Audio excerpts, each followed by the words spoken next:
L'image était forte, l'image est symbolique. Les supporters qui tournent le dos aux joueurs à la fin du match. Nouvelle défaite de l'AS Saint-Etienne sur le score de 2-0 face au Paris FC. Un match catastrophique, un match médiocre, il faut le dire.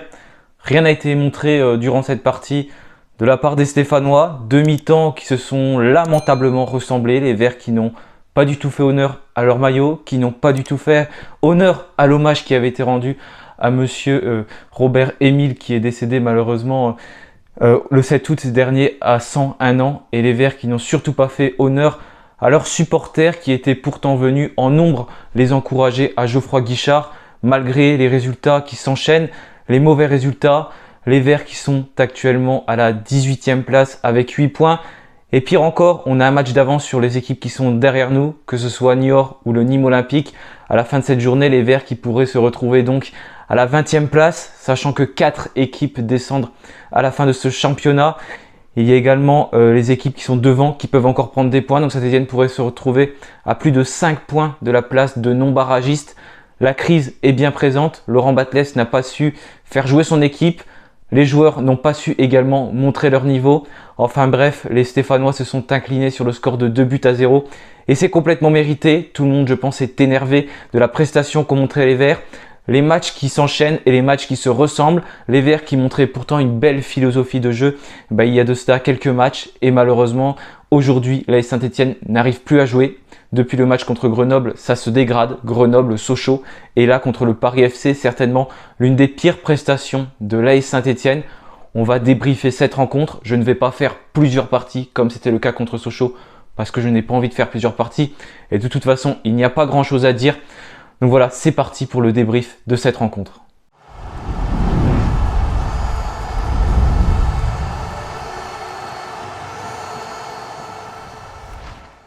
Une prestation lamentable, Laurent Batles qui, on pensait, allait se remettre en question sur son dispositif lors de ce match. Ça a été le cas parce qu'il est finalement passé en 4-4-2 au bout d'un moment, mais Saint-Etienne avait tout de même commencé son match à 5 défenseurs, puisque à ce moment-là, dans sa composition, on pouvait retrouver une triplette en défense centrale avec Bakayoko, également Briançon, et à ses côtés un certain Michael Nadé qui faisait son retour, et un retour qui n'a vraiment pas fonctionné. Michael Nadé, il n'a pas été en réussite sur cette rencontre, il a été pris de vitesse.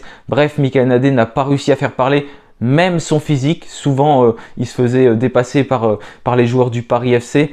La défense qui a totalement pris le haut. Sur les côté droit, on pouvait retrouver Mathieu Cafaro qui occupait ce poste de piston droit. Ça n'a duré que 10 minutes puisqu'il est sorti sur blessure, blessé au niveau des ischio-jambiers. Et d'ailleurs, Bakayoko va le suivre à la 45e minute. Pareil, touché au niveau des ischio-jambiers. Donc du coup, c'est Lenny Pintor qui l'a remplacé à ce poste-là. À gauche, on pouvait retrouver donc Ivan Masson qui a également pu jouer cette rencontre comme il le faisait précédemment et qui a été très en difficulté. Au milieu de terrain, on a aligné Bouchouari, Monconduit, Victor Lobry, Dylan Chambaud, comme je l'avais dit dans ma composition. Mais ça a été très compliqué sans Jean-Philippe Crasso. Les Verts qui ont eu du mal à trouver devant, notamment Ibrahima Wadji qui, au cours de la première période, a touché seulement 7 petits ballons. Oui, 7 ballons touchés en 45 minutes, ce qui montre l'inefficacité offensive de l'AS Saint-Etienne, qui aura eu vraiment très peu d'occasions dans ce système de jeu. On va y revenir d'ailleurs, qui était donc, comme je l'ai dit, avec 5 défenseurs en début de match, mais qui est très rapidement passé en 4-4-2 lorsque Lenny Pintor a pris la place de Mathieu Cafaro qui est sorti sur blessure. On pouvait retrouver donc dans la défense à 4 Bakayoko plus sur le côté droit, et malheureusement ce Bakayoko qui est sorti à la mi-temps blessé aussi au niveau des ischio-jambiers. Donc une question se pose, qu'est-ce qui s'est passé? Pourquoi 2 joueurs se blessent au bout de 45 minutes aux ischio-jambiers? Est-ce qu'il y a eu quelque chose de fait durant la séance de cette semaine? Est-ce que les ischio-jambiers ont été trop sollicités? Est-ce qu'un autre muscle a été trop sollicité? Ce qui fait que les ischio-jambiers, du coup, avaient du mal à assurer les adducteurs, avaient du mal à assurer les chocs. Oui, ils se sont blessés au niveau des adducteurs, pas des ischio-jambiers. Donc voilà, beaucoup de questions se posent sur cette rencontre. Le niveau de l'équipe a été médiocre. On a eu une occasion cadrée en première mi-temps c'est Ibrahima Wadji, c'est un peu un coup de bol. Bon bref, cette occasion elle est cadrée, mais elle n'a pas mis beaucoup en défense le portier du Paris FC. Beaucoup en danger le portier du Paris FC qui l'a mise finalement quand même en corner, mais il aurait pu totalement la capter. Sinon, il y a eu une autre frappe qui n'a pas mis en danger. Pareil, le portier, c'était même une tête de celui qui était resté devant, Bakayoko, sur un centre pour le coup de Lenny Pintor. Mais voilà, cette première mi-temps, il n'y a pas grand chose à retenir, mis à part que les Stéphanois n'ont pas du tout été bons offensivement. Défensivement, ça n'a pas été le cas non plus, puisque en fait, on jouait avec beaucoup de peur. J'avais l'impression, la crainte de prendre une nouvelle fois ce premier but, comme ça avait été le cas contre Sochaux, contre Grenoble et beaucoup trop de fois cette saison. Et les Verts qui n'allaient pas assez au pressing, qui étaient vraiment dans ce 4-4-2, on voyait très bien, il était dessiné avec ces trois lignes. Mais du coup, finalement, les Verts qui n'ont pas non plus énormément subi en première mi-temps, puisque le Paris FC n'a pas été non plus dangereux. Il y a eu également quelques occasions, notamment à un moment donné, le retourné acrobatique du frère de Joshua Guilavogui, Morgan Guilavogui, qui aurait pu marquer. C'est pareil, il y a quand même eu une ou deux occasions, mais cette première mi-temps, elle n'a pas du tout été bonne. On aurait pu être à 10, ça il faut le souligner aussi parce que la faute d'Eliane Chambaud, le gros tacle, il n'est pas du tout maîtrisé et sur cette action, Chambaud qui veut prendre le carton rouge. Et c'est pareil, on voit qu'on était très fébrile défensivement dans certaines actions. Il y a un moment donné, c'est pareil, Masson en début de match, il a été mis beaucoup en difficulté sur son côté gauche, les actions qui sont beaucoup passées par là. Et à un moment, il a fait 2-3 tacles, il aurait vraiment pu prendre un carton jaune et Bouchouari, à un moment donné, qui prend carton jaune. Et c'est pareil, il a eu de la chance parce que si son pied ne rippe pas, là, il attrape totalement le milieu de terrain du Paris FC et ça fait carton rouge pour Bouchouari. Donc, avec les cartons, on s'en sort bien sur cette première mi-temps. Mais voilà, les Verts qui n'ont pas du tout été dans leur assiette. Et en deuxième mi-temps, ça va être guère mieux. On va d'ailleurs se prendre un but dès la 60e minute de jeu. Avec Julien Le Cardinal, une très grosse erreur défensive de Gabriel Silva qui va lâcher totalement le marquage de Julien Le Cardinal. Etienne Green qui ne sort pas, il ne sait pas trop ce qu'il fait. Et le Cardinal, il fait parler sa qualité technique. Il lobe Etienne Green, c'est très bien joué.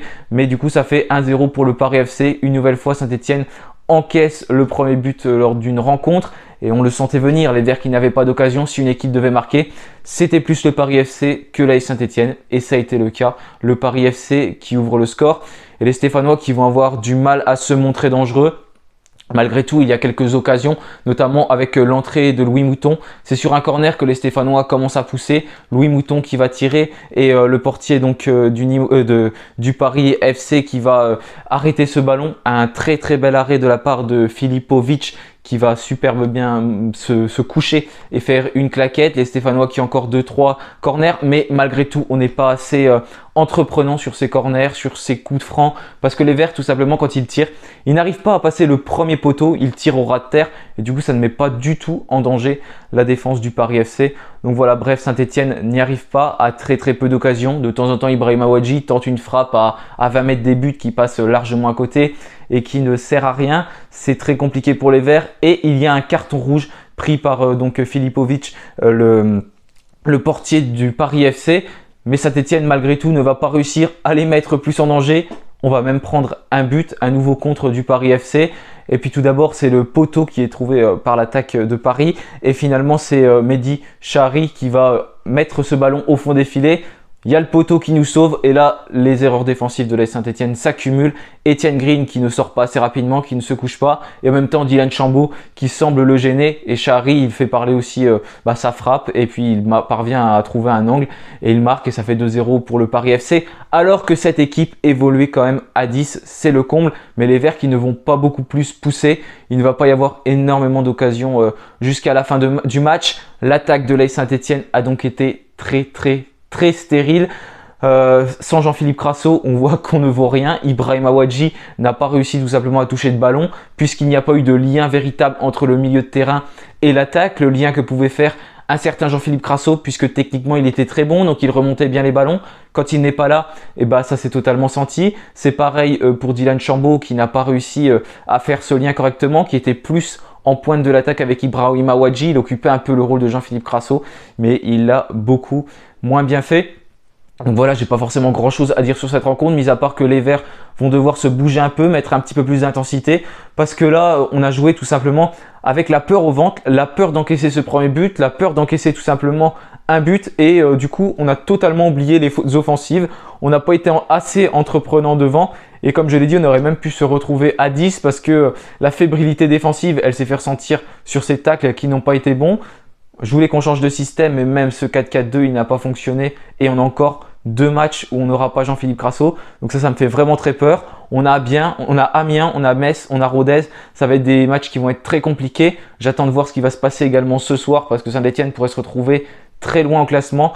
Mais il va falloir qu'il y ait un électrochoc, que ça bouge. J'espère que les joueurs se rendent compte quand même de ce qui se passe. Mais de toute façon, je pense que malheureusement, ce qui semblait être bien parti il y a quelques semaines, puisque les Verts commençaient à prouver du beau jeu, là j'ai l'impression que ce jeu, il est totalement oublié. On fait des fautes qui sont très bêtes. On joue trop lentement. Techniquement, c'est très faible. On perd des ballons au milieu de terrain qu'on ne devrait pas perdre. On n'exploite pas assez les côtés. Au contraire, sur les côtés, les équipes arrivent à passer très facilement.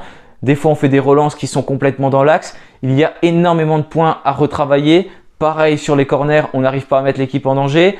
Nous, on est en danger.